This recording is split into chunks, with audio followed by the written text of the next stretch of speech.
नमस्कार। नमस्कार दोस्तों, हमें सब लोग कहते थे कि आपने इतनी कहानियां सुनाई हैं।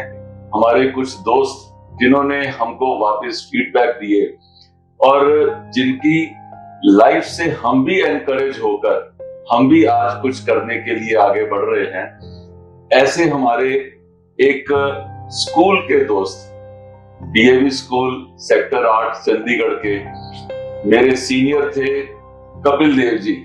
कपिल देव जी ने सारे दुनिया को एनकरेज किया है, खास तौर के ऊपर क्रिकेटर्स को एनकरेज किया है और चंडीगढ़ के साथ उनका एक खास नाता रहा है। आज हम इनसे जानते हैं कि सनरेज की जो हमारी कहानियों की सीरीज रही है, तो उसको कपिल जी ने किस तरीके से देखा और आप हमारे जो देखने वालों को आप अपने व्यू सनरेज के बारे में क्या देना चाहेंगे?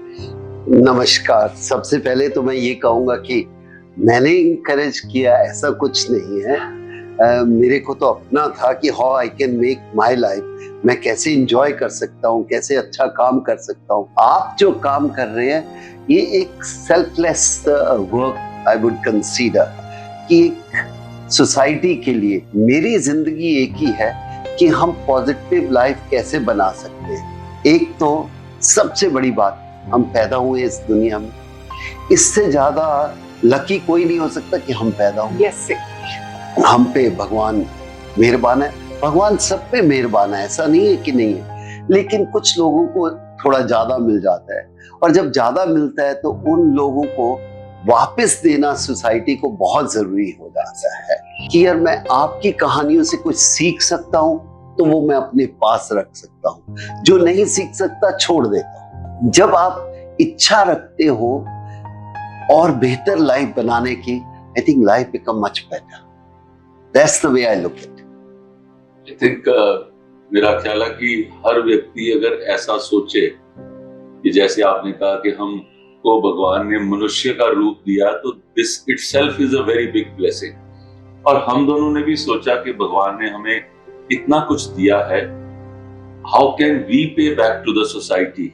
और ये जो सनरेज सीरीज है, ये एक हमारी छोटी सी एक एफर्ट है टू पे बैक टू द सोसाइटी। हम तो यही कहते हैं कि आज जो जीवन है वो इस स्पेस पे है कि हम रिलैक्स ही नहीं करना चाहते। जो हमारे पास है उससे हम खुश नहीं हैं, जो नहीं है उसकी इच्छा है। पहले ये तो सोचो जो आपको मिला है उस पे तो खुश हो जाओ कि ऐसी लाइफ, जिस तरह की लाइफ दी है हमें, 1% हिंदुस्तान के लोग ये लाइफ बिताते हैं। और वो 1% लोग जब आके कहते हैं ना आई एम नॉट लकी यार, दिस इज हैपन, तो मेरे को ये समझ नहीं आता कि आपको घर दी, गाड़ी दी, बच्चे दी, अच्छी लाइफ दी है, एक अच्छा दिमाग दिया है, फिर उसके बाद आप कैसे कह सकते हो I am not lucky. That's true. आप Yeah. लकी हो भाई, इस दुनिया में पैदा हुए हो, इतना कुछ मिला और इतना कुछ आप देने के लिए तैयार हैं। पुराने जमाने में कहते थे ना, देने वाला बड़ा है लेने वाले से, कि हम क्या एक ही चीज बांट सकते हैं, प्यार। हमारी ऑर्गेनाइजेशन है खुशी, वहां पैसा कलेक्ट करते हैं, हम बच्चों को पढ़ाते हैं। मैं उनको बोलता हूं कि मेरे को पैसा भी नहीं चाहिए, जो बच्चे छोटे छोटे बच्चे हैं उनको एक हग दे दो, वही बहुत है। एक अच्छी तरह टाइट हग दे दो कोई पुअर पर्सन जिसके पास इतनी फैसिलिटीज नहीं है, आई थिंक उससे बड़ा उस मनुष्य के लिए बड़ी चीज नहीं है। जादू की चप्पी बोलते हैं। हाँ, होनी चाहिए। ब्यूटीफुल। कपिल जी, जैसे यू हैव वन डॉटर, तो आप उनके बारे में कुछ बताएं कि how did you groom her, और did you groom her, did you teach her values of life? I think as a father आपके पास इतना टाइम नहीं होता जितना माँ के पास टाइम होता है। इसीलिए कहते हैं ना, माँ का पढ़ना बहुत जरूरी है। बाप पढ़ा लिखा हो तो संतान अनपढ़ हो सकती है, लेकिन अगर माँ पढ़ी लिखी हो संतान कभी अनपढ़ नहीं हो सकती। तो मैं सिर्फ ये कहता था कि ये मेरी वाइफ की रिस्पॉन्सिबिलिटी है। मेरी क्या रिस्पॉन्सिबिलिटी है, टू मेक हर कंफर्टेबल, कि तेरे को क्या जिंदगी में करना है, वो मेरा एफर्ट होता था। And I think parents have to understand कौन क्या कर सकता है। अब वो मेरे पास आएगी इंग्लिश सीखने तो फेल ही होगी ना। देखिए हर एक का अपना अपना एक स्ट्रेंथ होती है, तो मैं ये कहता हूँ कि जो मेरी स्ट्रेंथ है वो मैं कर सकता हूँ, जो मेरी वाइफ की स्ट्रेंथ है वो करेगी। इसलिए हमने उसको बोला हमेशा बेटा वो काम करो जिससे तुम्हें खुशी मिलती है।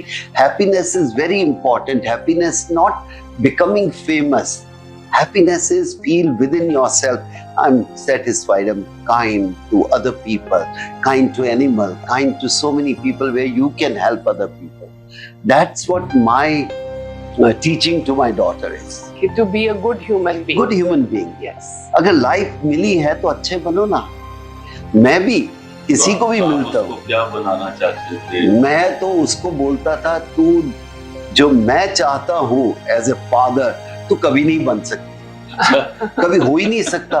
क्योंकि एक बाप की सोच क्या होती है एक बेटे के लिए, एक बेटी के लिए, कि यार तू डॉक्टर भी बन जा, इंजीनियर भी बन जा, तू साइंटिस्ट भी बन जा, तू बेस्ट एथलीट भी बन जा, तू प्राइम मिनिस्टर भी बन जा। हाँ। ये बाप की एक इच्छा है।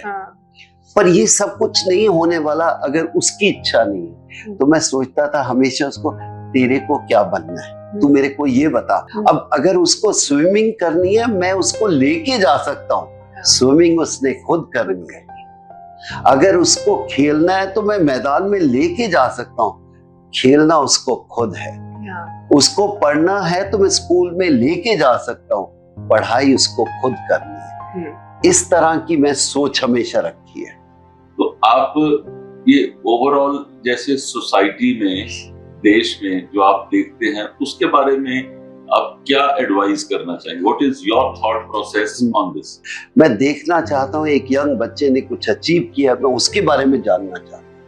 एक ने मर्डर किया उसके बारे में नहीं ज्यादा जानना चाहता। ये थॉट प्रोसेस है कि I want to see something better in life. और पेरेंट्स के लिए सिर्फ एक ही बात कहता हूँ कि पेरेंट्स को थोड़ा बहुत आज इतना पुश नहीं करना चाहिए बच्चों को। पेरेंट्स को ये चाहिए कि आप अपने बच्चों का इंटरेस्ट देखें। और बच्चों को भी साथ में ये कहना चाहता हूं कि पेरेंट्स से ज्यादा इंटरेस्ट और कोई नहीं ले सकता। पेरेंट्स आपके शुभ चिंतक वो तो रहेंगे ही रहेंगे। लाइक एक हस्बैंड की सक्सेस एक वाइफ के लिए सबसे इंपॉर्टेंट है। तो इसलिए वाइफ कभी बुरा नहीं चाहेगी हस्बैंड के लिए। ये थॉट प्रोसेस है। आके कोई बोल दे आप बड़े अच्छे हो जी, आप ये है ना, आपको खुद पता होना चाहिए कि आप ठीक काम कर रहे हो कि नहीं कर रहे। तारीफ कौन नहीं सुनना चाहता? कौन सी औरत ऐसा है जो नहीं सुनना चाहती बड़ी खूबसूरत है? लेकिन रियलिटी अपने आप को पता होना चाहिए। जिस दिन आप अपने आप को पहचान जाते हो, जिंदगी बड़ी सरल हो जाती है, सिंपल हो जाती है। आपके लाइफ में ऐसा कोई डे था जब आपने सोचा कि मैंने ये तय करना है? देखिए ये जो नॉलेज है ना over the period of time आती है। जो आपकी थॉट प्रोसेस 14 साल में है, 16 साल में है, 18 साल में है, वो चेंज होती जाती है। मुझे याद है कि मैं क्रिकेट खेलने गया बेंगलोर में, अंडर 19 का कैंप था और मैं उस समय टेस्ट नहीं खेला था, स्कूल में था। तो आके हमारे कोच ने कहा कि आप ये जो 30 बच्चे हो या 28 बच्चे हो, इनमें से ही कल जाके हिंदुस्तान को खेलने वाले हैं। कभी कभी एक स्टेटमेंट आपका थॉट प्रोसेस चेंज कर देती है। तो मैंने आपस में अपने दोस्तों को देखा, आई सेड मेरे को इनके साथ compete करना है, then I have to work hard। उससे पहले बहुत लोगों ने बोला, वो असर नहीं हुआ। असर तब हुआ जब आपको एक कमरे में बिठा के बोला कि आप टॉप इंडिया के बच्चे हो, कल आप ही में से जाके हिंदुस्तान को खेलो। जिस दिन वो बात लगी उस दिन के बाद लाइफ ही चेंज हो गई। फिर ना तो पेरेंट्स की जरूरत पड़ी ना कोच की कि मेहनत करो। एक ही चीज मेरे हाथ में थी, मेहनत। अवेकनिंग हो गई अंदर से। यस, वो हो गया कि अच्छा यही है तो फिर क्या चिंता, मेहनत करते हैं। हाँ। और मेहनत का फल मिलता है। सही। वर्क इज वर्शिप, आपने उसको एक सिद्धांत लेके आप आगे। मुझे ऐसा लगा आज भी अगर मैं कुछ करता हूँ तो मैं ये सोचता हूँ मुझे ये करना है, और ऐसा नहीं है कि हर बार मैं कामयाब हो जाता हूँ, बहुत बार फेल हो जाता हूँ, पर करने की इच्छा पॉजिटिव है तो ठीक है। अगर किसी ने गाली दी और आपने रिएक्ट किया, ही इज अ विनर। अच्छा, अपना अपना थॉट प्रोसेस है। आपने मुझे गाली दी और मैंने रिएक्ट नहीं किया, तो आप घर में जाके बोलेंगे यार क्या बोला, उसको कोई फर्क ही नहीं हुआ। ये अपनी अपनी सोच है। तो मैं कहता हूँ जिसको गाली देनी है दे, मुझे कोई फर्क नहीं। एम आई राइट और नॉट, क्या मैं सही हूं, फिर मेरे को आपकी गाली का कोई फर्क नहीं। और अगर मैं गलत हूं तो गाली मिलती है, डिजर्व करते हो भाई, तुम गलत हो। 2% आर द नेगेटिव पीपल, वो मेरी लाइफ नहीं कंट्रोल कर सकते। बट अगर हम पॉजिटिव हैं तो उसका कोई फर्क नहीं फिर पड़ता। दूसरा, मुझे बहुत ज्यादा तकलीफ होती है जब लोग बहुत सारे आकर टीवी पे बड़ी बड़ी बातें करते हैं और उनसे पूछा आपने कभी वोट दिया? नहीं दिया, तो फिर आप टीवी पे बातें मत करो। सबसे इंपॉर्टेंट है डेमोक्रेसी में, सबसे इंपॉर्टेंट, आप वोट देना सीखो। जब इलेक्शन होता है आप छुट्टी लेते हो और फिर सारा साल आप क्रिटिसाइज करते हो। आप क्रिटिसाइज तो ही कर सकते हो अगर आप वोट देते हो। मतलब आपको क्रिटिसाइज करने का अधिकार तभी है जब आपने उस सरकार को बनाने के लिए आपने वोट किया है, चाहे पक्ष में किया है चाहे विपक्ष में किया है, एटलीस्ट वोट करना चाहिए। ये यंगस्टर्स को मुझे लगता है कि इस चीज के ऊपर जरूर ध्यान देना चाहिए, क्योंकि देश का भविष्य तो यंगस्टर्स के हाथ में है, और इस चीज को अगर मन में डालें तो शायद उसका इफेक्ट आपको देख के इफेक्ट होगा इवेंचुअली। जब हम देखते हैं कितने 40% लोगों ने वोट दिए, 52% दिए, 60% दिए, 38% दिए, दैट मीन वो जो नहीं जिन्होंने दी उनको कोई राइट नहीं है क्रिटिसाइज करने का किसी को। वोट देने की इच्छा हमेशा होनी चाहिए। Citizen should be responsible. That is. दूसरा मेरे को जो तकलीफ होती है कि हम सबको टैक्स देना चाहिए, चाहे 100 रुपया दे या 500 रुपया दे। जब आप टैक्स देते हो और जब ट्रेन जला रहे हो, बसेस जला रहे हो, आपको फील होना चाहिए आपका भी एक पैसा जल रहा है, आपने भी कंट्री की इकोनॉमी में कंट्रीब्यूट किया हुआ है। हाँ, किया हुआ है, पैसा लगा तो हुआ आप ये चीजें नेगेटिव नहीं कर सकते। हमने ये चीजें सिखानी है कि जी धरना दे दिया बंद करो। धरना देने का मतलब बंद करो नहीं है। पॉजिटिव सोचो कि इससे हमके क्या बेनिफिट होगा। जब एक स्टेट, एक देश बंद होता है, उसका लॉस देखो कितना है, ह्यूज मॉनेटरी लॉस। उसको हम नहीं काउंट करते और उसके बारे में हम चर्चा भी नहीं करते। तो इन चीजों के ऊपर हमें जागरूक होना है, हमें बताना है लोगों को। एंड आई थिंक आपके माध्यम से ये होना चाहिए। आप एक इतना अच्छा काम कर रहे हैं। कपिल जी, जो ये कोविड का समय बीता, तो इस समय के दौरान आपने अपने आप को कैसे समझाया कि मेरे को क्या करना चाहिए? It's a different style of life लोगों को जीनी पड़ी, आपने उससे कैसे बाहर निकले? तमाम लोगों से पूछना चाहता हूँ, कोविड का टाइम रफ क्या है? रफ आपने पैसे नहीं बनाए, जिंदगी तो बचाई है ना। अगर आप नहीं रहते तो फिर क्या होता? तो आप ये सोचो, इस कोविड को पॉजिटिव सोच लो कि यार I am the lucky one who survive. इतने हमारे आसपास के लोग चले गए, आज मैंने पैसा नहीं बनाया वो ठीक है, पर जिंदगी तो है ना, पैसा तो कल भी बना लूंगा।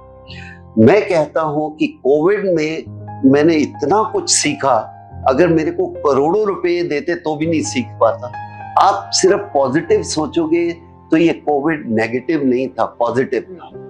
नेगेटिव उनके लिए था जिनके भाई बंधु चले गए, पेरेंट्स चले गए, वो लॉस है। पैसा लॉस मत गिनो। हाँ जी, हाँ जी। लोग कहते हैं 100 करोड़ लोगों को आपने खुश किया, वो बाद में पहले अपने आप को खुश किया। Yeah. ये मैं सोच नहीं सकता था कि 100 करोड़ लोग देख रहे हैं। ये सोच रहा था मैं और एंजॉय कैसे करूं, और मेरी एंजॉयमेंट को पूरे पब्लिक ने या हमारी 83 की टीम को पूरे पब्लिक ने एंजॉय किया तो बहुत अच्छा लगता है। सबसे पहले अगर मेरा मन खुश है तो सब। and you're answerable to your conscience Yes. first of all and later to anybody else. देखिए, कहानियां जो आप बताते हो, मैं सिर्फ एक ही कहता हूँ, कभी कभी जो कहानियां बनती है इसका बहुत इम्पैक्ट होता है। हाँ जी। मैं हमेशा ये सोचता हूँ कि वो हमारे टाइम में कहते थे कि अगर 2 रोटी है, 1 रोटी उस भूखे को दो, 1 खुद खा लो। हाँ जी। मैं नहीं मानता, मैं कहता हूँ मुझे पेट भर के खाने दो, मैं 100 लोगों के लिए ले आऊंगा। ये थॉट प्रोसेस है। पर ये मन में होना चाहिए, can I help my people around me if I am capable enough. Kapil ji, जो आपको पहचान सबसे बड़ी क्रिकेट के एक गेम ने दी, तो आज के क्रिकेटर को जो आपने सीखा, आप उनको कुछ शब्दों में क्या एडवाइस करें?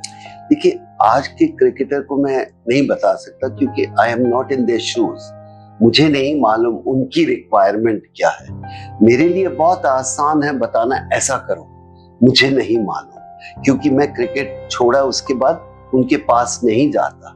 ये मेरे सीनियर क्रिकेटर ने बोला था कि don't give advice until unless they want advice. तो मुझे ये अच्छा लगा है। कभी कभी जो आज के क्रिकेटर्स है, यही कहूंगा कि be sincere to yourself, be sincere to your team, be sincere to your country. That's it. Yes yes yes. मेरे को नहीं पता आप कैसा खेलोगे, कैसा नहीं खेलोगे, but if you are sincere, हमें टीवी पे नजर आ जाता है कि यार ये लड़का बहुत सिंसियर है।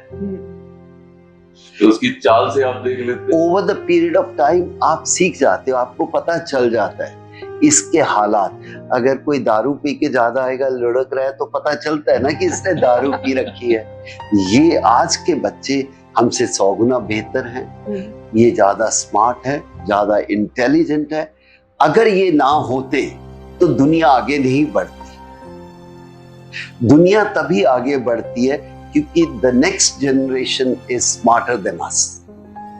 What do we have? हमारे पास ये है, क्या हम इनको सही रास्ता दिखा सकते हैं, वो हमारा काम है। सही।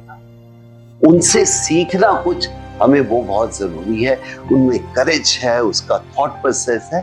आज का जो यंगस्टर बड़ा फेयरलेस है। हमें नई जनरेशन को यही बताना है, जब आप आउट हो जाते हो, सर नीचे करो, ड्रेसिंग रूम में आ जाओ। वहां बल्ला तोड़ना, एक्शन दिखाने में कुछ नहीं मिलना। अगर डाउट है, अगले दिन अखबार पढ़ लेना आपने क्या किया। कि आपके सबको सुनने वालों को मैं नमस्कार कहना चाहता हूँ, प्रणाम कहना चाहता हूँ। यही है कि अगर हम किसी से कुछ सीख सकते हैं, वो जिंदगी की सबसे बड़ी देन है। और मुझे बहुत कुछ सीखने को मिला, और अगर आपके पास कुछ देने के लिए है किसी को, तो क्यों नहीं। कपिल जी, मैं आपका किन शब्दों में धन्यवाद करूं, लेकिन आज आपने हमको मौका दिया। I am really thankful to you for your gracious time. और आप सब भी जो हमारे देखने वाले हैं, हमारे इस एपिसोड के बारे में आपके क्या व्यूज आते हैं, वो भी आप जरूर हमारे साथ शेयर करिएगा। और सनरेज की टीम आपके पास लगातार इसी तरीके से नए लोगों के साथ आपके पास आती रहेगी। आज के लिए कपिल जी का बहुत बहुत धन्यवाद, और सनरेज की टीम की तरफ से आपको नमस्कार। नमस्कार। सनरेज के 200 एपिसोड्स के अवसर पर सनरेज शुरू करने जा रहा है एक नई series #real people real stories. हर रविवार सनरेज आपके लिए लेकर आता है एक नई कहानी। सनरेज चैनल को लाइक, शेयर और सब्सक्राइब करें, और बेल आइकन पर क्लिक करना ना भूलें।